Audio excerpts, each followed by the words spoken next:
How to open 2020 Sentra taillights. You would want to open the lights so you can do any sort of modification. In this case, we did a clear lens swap on it and it looks amazing. First thing we got to figure out is tools.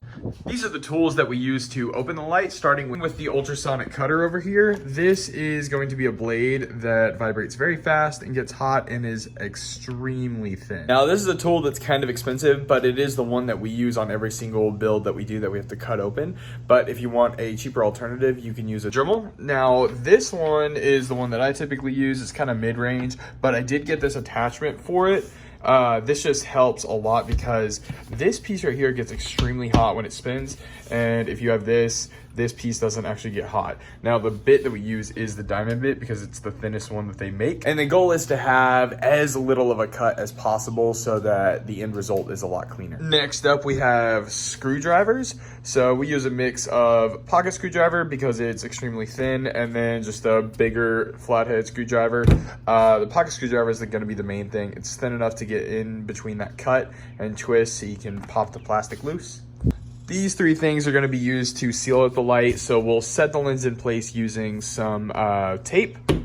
We'll use shoe glue to actually glue it into place, and then completely seal it up with some black silicone. There is something optional that we do on most of these cut builds, and that is to paint the edges. Because we have to cut the lens off, it leaves a really nasty line that does not look very good. So to make it look a lot better, we go ahead and paint it. We either paint it black or silver. This is a good example of the silver paint that we do.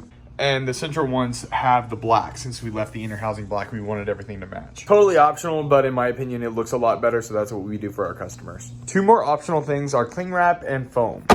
Cling wrap is going to be used to actually protect the lens, so we put the cling wrap over it while we're cutting on it so that when it's sitting face down, you don't actually scratch the lens. And these foam tiles are used just to help protect it a little bit more since we're working on a harder surface. Just anything we can get to protect the light helps out a lot. Now I'm going to show you the cut lines of both sets of lights and how we actually cut them. These have the easiest cut line out of most lights. You're just going to literally cut in between the lens and the back housing on both of them. I'm going to show some cutting footage from a Honda Civic, but it's the exact same process.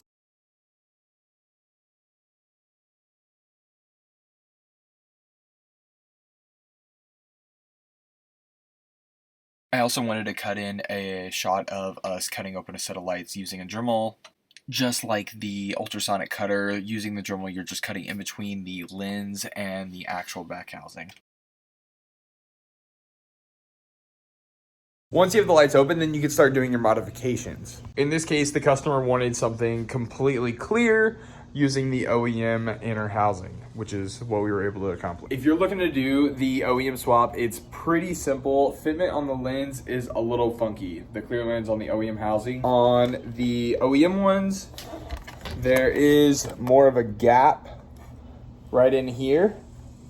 So that has to be filled a little bit more. We fill it with adhesive first so that it's nice and strong, and then we go over it with silicone. The inner light, the trunk light, the most difficult part about it is that the lens overhang on here actually overhangs a lot more on the clear lens than it does the OEM lens. So what I literally did was trim the fin here to go right alongside the lens, and honestly, you can't even tell that we cut it. You can tell that we sealed it, you just can't tell that we cut it. So I actually try to make sure that this fits. I do a little test mock-up first.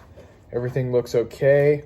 Now, what you're gonna do is you're gonna set everything in place and use your tape. Okay, tape is on. So what I'm looking for whenever I do this is to match OEM fitment.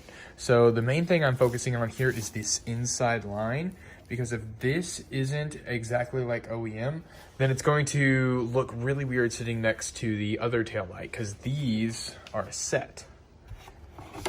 So whenever these are on the car, if these two lines are off, it's gonna mess up the whole light, this whole light, and the fitment is gonna be really bad.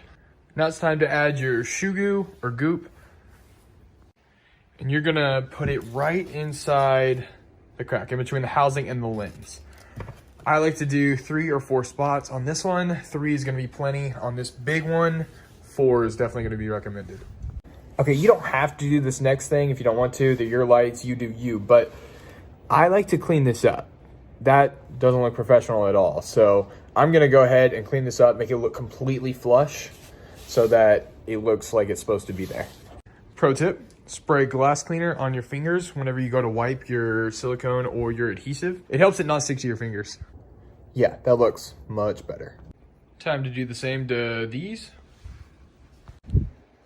Okay, you're gonna wanna leave these sitting for at least 24 hours. I like to make sure that that adhesive is really cured before I mess with it. I don't wanna accidentally move the lens and make the alignment off. Okay, it is the next day. The adhesive is fully cured, so now we can actually put in the silicone to seal it up and make it watertight. This is the silicone I use. Just make sure that you get silicone 2. Silicone 1 shrinks after a little bit and silicone 2 does not. They sell it in multiple different colors. I always use the black one. It looks the cleanest.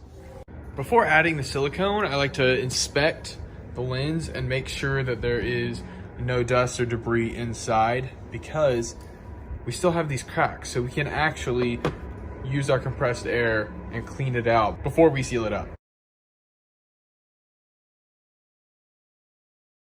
Okay, this is all sealed up. We do have to let this cure. I think cure time on this is just a couple of hours, so that's not too bad. The paint on these has been curing for about 2 days now, so we can finally do the cut and buff and then ship them out. I'm super stoked to see them on the car.